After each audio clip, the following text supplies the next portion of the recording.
what do you think the easiest thing to mess up and the hardest thing to perfect is?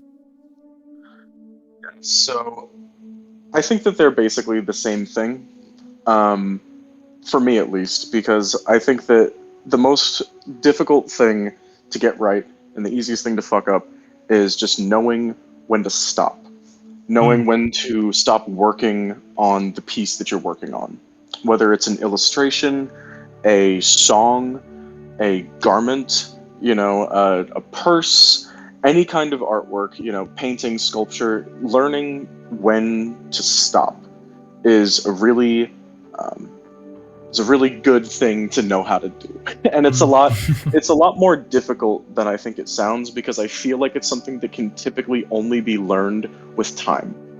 Mm, Um, I think that it's only something that you kind of develop a sense for it. And of course, receiving feedback while your work's in progress is a huge part of that. Anybody who is scared to have people look at their incomplete work, I encourage you to try to work past that fear, because having people's eyes on your work before it's finished does two really good things. The first is that you get feedback on your work while you still have time to change it, right? mm, And the second thing is that it begins to start the process of kind of separating your ego from your work. And I think that's incredibly important. It's something that I have certainly not been able to do yet. Um, I'm working on it, but I think that it's really important to not place so much of your, I guess, like, personal value and identity into the things that you create, because you're gonna think that you really went off with something. You're gonna put a lot of time into it, and sometimes it's just not gonna hit like that. Sometimes it's not everything that you thought it was, or at least maybe it's not everything to other people. You know, and I think that if you have your piece built up in your head as being this revelation of your own creation, and it's groundbreaking and it's incredible, the moment that you receive like a harsh critique, or even worse, somebody saying that they think it's boring, you know it will crush you, and it'll discourage you from making. And this is what we want to avoid the most, right? We want to avoid things that make you not want to try, you know? Because if you're scared to make something bad, that just means that you're scared to make something, right? mm. And if you're scared to make something, it means that you're not making anything. And you can't make anything good or bad if you're too worried about something being good. Of course, try to make good shit, put yourself into your work. It's still good to invest in the things that you make, but at the same time, there needs to be a level of, like, kind of separation where you understand that, this is not everything that I am. This is not what dictates my self-worth. Um, and sometimes, other people's input is going to be really, really valuable. And just like, I don't know, just learning to kind of divorce your ego from the work, I think, can be something that can be really important. Um, this is really, really circular and really roundabout. But yeah, I think that the most difficult thing to learn to do is learning to stop. And or rather, the easiest thing to fuck up, I'd say, is knowing when to stop. And the most difficult thing is knowing when to actually start making something that you're thinking about. Okay. Um, I have so many projects that I'm Mm, like, oh, this is going to be so cool. I'm going to do a lot of research. I'm going to think about it for a really long time. And then I'm going to build up the idea of what this is in my head until I am too scared to actually make it. to actually take action doing it. Yeah. Um, and that's bad too, So I guess for me, it's stopping and starting, you know. Mm, Because once you've started the process, right, there's that kind of natural inertia that takes you through wanting to finish up a project. But you also need to know whether or not you started to overwork something. You know, I've had sketches that I completely ruined by trying to, put ink or color or anything like that to them when they were perfectly beautiful as just sketches. Yeah. So I guess just like knowing when to stop and knowing when to actually start. Would be the two. Yeah. I actually wanted to ask you, how do you manage kind of your ego when you're making designs and sketches? From like either getting too much, you go too much into it, or you're not putting enough effort into it, or you're kind of just in a weird kind of limbo. What do you do kind of to put your ego into it, but not like fully to the point where like, you're scared to show people, you're scared to present it to other people that might judge you? I think so. I feel like as a designer and as somebody who makes things, like somebody who actually makes like three-dimensional objects, Mm-hmm. I feel like I'm in kind of a unique position because my sketches are typically just that, right? They're just sketches. So I'm really easily able to divorce my ego from a lot of my sketches, just because I'm like, okay, well these are just ideas. The only time that these are going to start taking shape is when I actually begin the process of making this. So I feel like it's a little bit easier to kind of mitigate my ego whenever I'm sketching, but at the same time, that's when the most doubt begins to creep in. That's when I'm like, well, am I making an original idea? Am I creating something that's interesting? Is this method of closure going to be unique?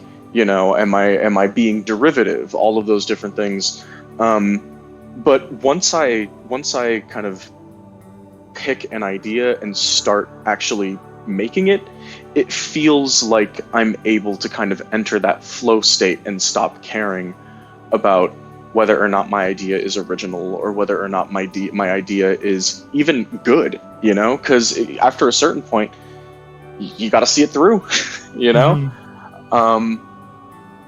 So I think that what helps me is just understanding that it's not my final product. For the sketches at least, it's not my final product. And whenever I do draw, because I still do sometimes draw, I take a very different approach. I find joy in the actual act of drawing and in the act of like making things. Like finding joy in the process, I think is really important, because what started me beginning to kind of hate drawing and move away from it initially was I was really focused on representational art, right? So like drawing figures, drawing objects, drawing. I wanted to be like a video game concept artist. I wanted to be in that very like sort of illustrative space, and I realized that I was getting so lost in the weeds of making sure that it looked right that I lost all joy in the process.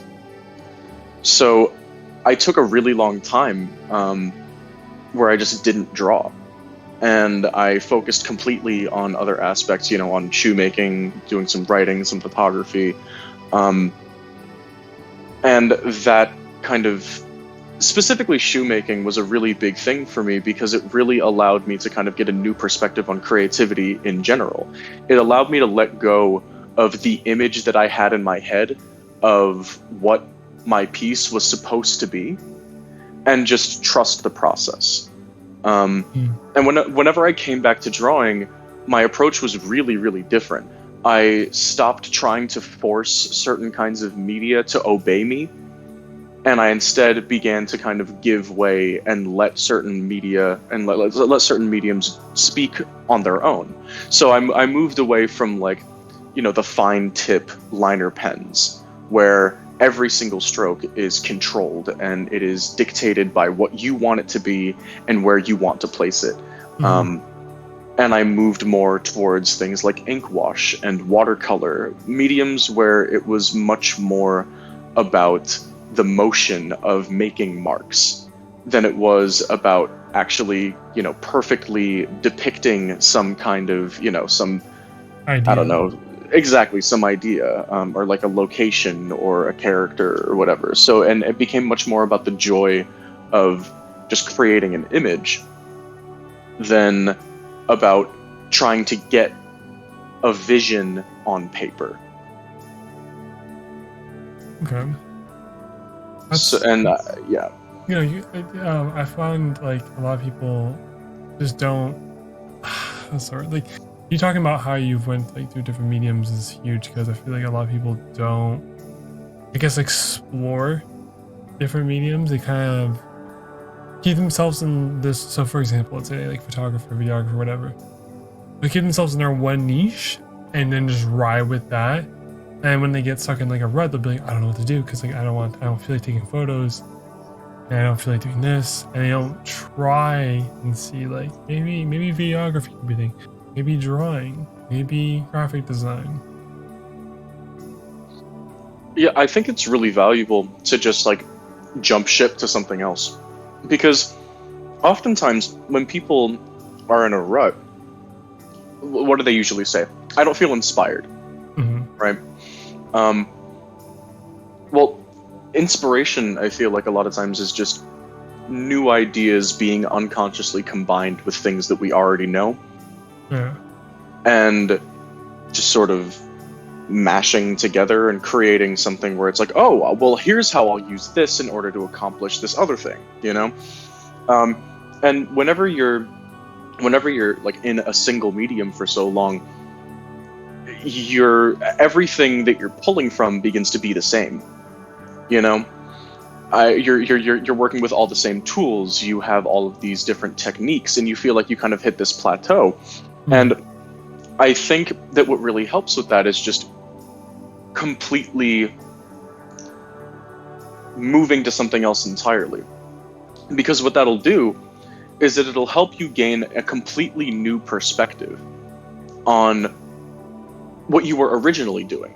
Like let's say that you're a photographer and you're like you're primarily a digital photographer, and you are really into, tweaking all of the little settings that you can, and digitally altering pictures to create really interesting images, and you feel that you're kind of at the end of the rope there, and you're like, fuck, what do I do? Right? Start painting. You'll learn things in painting that you would never think to use in photography.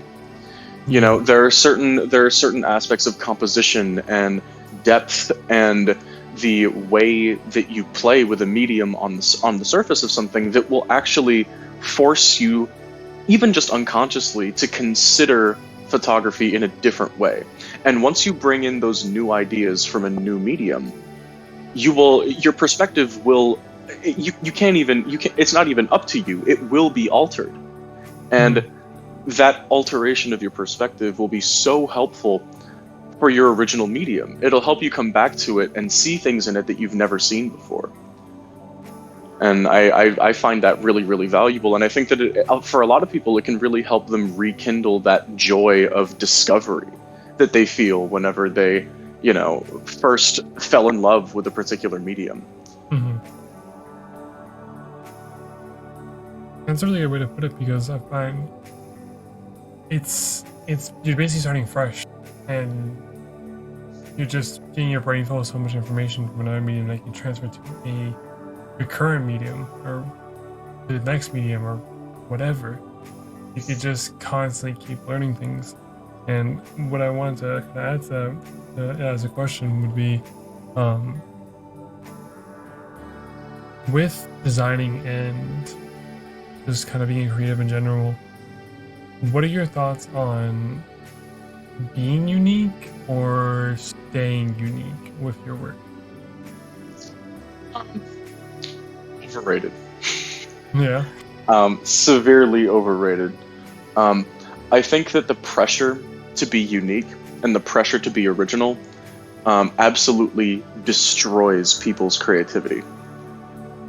You take a look at a lot of the stuff that's going on in the current musical scene, right? We have a lot of really interesting abrasive production and really technically complex stuff being recombined with like trashy 2010s pop music in order to create this whole new genre. You know, this concept of hyperpop, where you have like acts like 100 Gex, Food House, you know, rest in peace Sophie, all of these people who are taking previously already made ideas, right? 2010s pop structures, acid synths, all of these different ideas, and they're just smashing them together. And from that process, new things are being made. And it's like the process of creating new chemical elements in like particle accelerators, right? Because we can't create new elements from nothing. Not even in the physical world, you can't create anything from nothing, right? The law of conservation of matter and energy, you can't make something from nothing. Something has to come from somewhere else. You trace anything's lineage back far enough and it's going to have a common ancestor with something. So in the same way that we create new kinds of elements by just like accelerating uranium particles into hydrogen particles and, watching shit explode, basically. Do the exact same thing with your creative process. Just because you are pulling from ideas that aren't yours and smashing them into other ideas that aren't yours doesn't mean that the resulting explosion isn't the product of your mind. Not everybody is going to have the same sets of influences that they're pulling from. Not everybody has the same hand with which they're going to be making the things that they have in their brain. I think that this idea of needing to be unique and needing to be original is what prevents people from making work in the first place. If you're sitting there obsessing over how you're going to make the next new sneaker trend, but it has to be completely original, never before seen, you're going to be in your room forever, never making anything. The only way to progress forward as a creative is to just make shit. And letting go of this idea that you need to be original or that you need to be unique, because if you trust yourself and if you trust the process that you're working with, your work will become distinct. There's no other way for it to go. If you make work for long enough, your hand is going to make its way into the work. So I'd say worry less about trying to be unique and worry more about just things that interest you, things that attract you towards them. And don't be afraid to combine other ideas. My biggest thing is that if you have a really large homage to somebody else's work in yours, cite your sources, because I think that the biggest issue with uniqueness or originality is this idea of, oh, you're stealing, right? You're not giving any credit to the original source. But if you take somebody's idea and you recombine it and you recontextualize it and you give them credit, that's a remix. That's not you stealing. It is a recontextualization. It's repurposing creative ideas, and sort of organically in the same way that we make different kinds of elements, in the same way that life is made. You're combining things together to create something new. So just try not to copy things whole cloth. Try. If you're aiming to create the same sensation that somebody else's work does, don't. Don't stop there. Yeah, you can definitely feel free to use people's visual, use some of people's visual elements, or some aspects of their process, and of course give them credit, but be willing to engage in other people's creativity. The sharing of creativity and the collaborative process of creativity is part of what makes doing this stuff fun. Because otherwise, it's kind of miserable. Just sitting in your room trying to figure out how to make the next big thing by yourself. It sounds miserable. I don't want to do that shit. Yeah. So yeah, and of course, just again, don't steal from people, cite your sources. But I think that especially in the age of the internet, the age of the remix, the age of, you So know, many ideas. exactly, just be willing to just make something that's true to you. And if something that's true to you involves the ideas, like ideas that you love that came from somewhere else, use them and make something. As long as you're always making something instead of just sitting there contemplating it. Yeah. If if you're in that space, of course, give yourself breaks. Give yourself time to not make things and also not think about making things. But if I'd prioritize the process of doing something over thinking about it. Okay. I think the final question would be, what is something that you found is extremely underrated in either design, or just creative, like thinking and process, or either design or, just the creative process? What do you think is something that you do that is severely underrated for other people?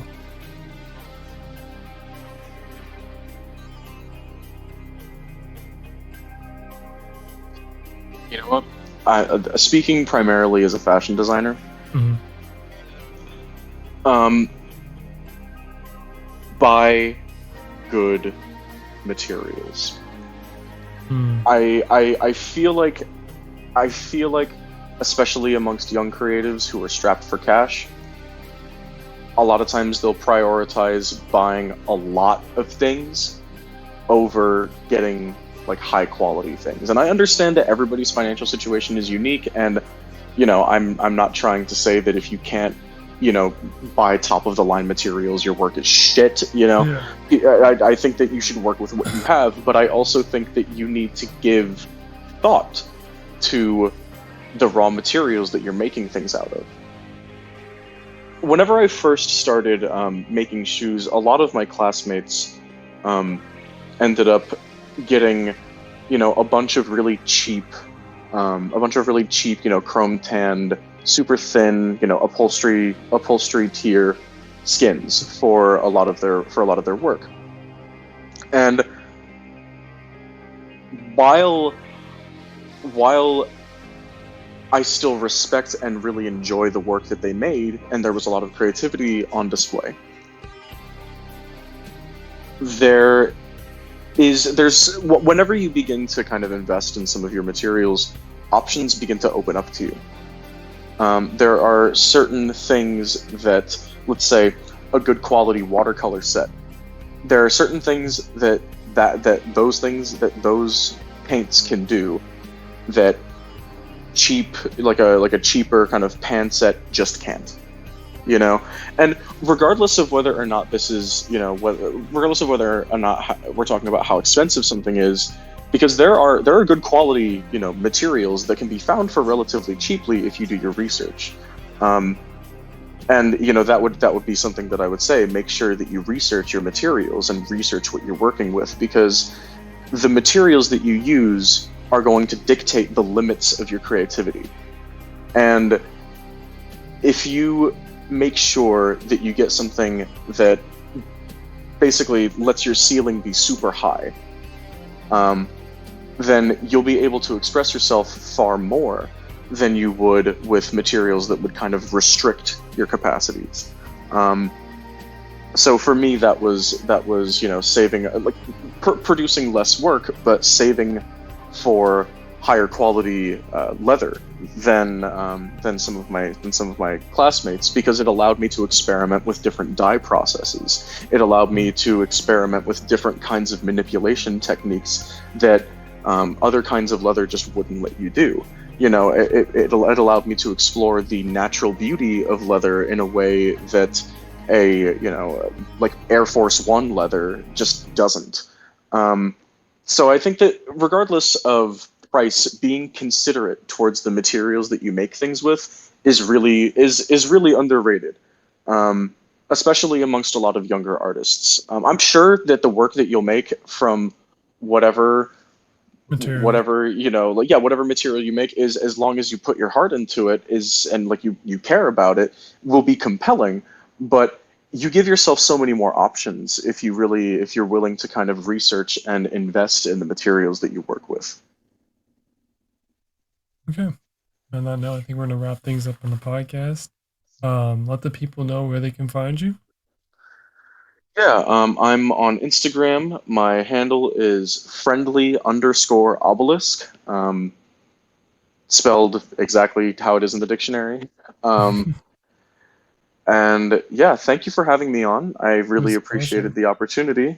Um, and I just, if you take anything from this, um, just start making things. That idea that you Yeah. have, just get started on it. You know. All right, and thank you anybody who's listening right now.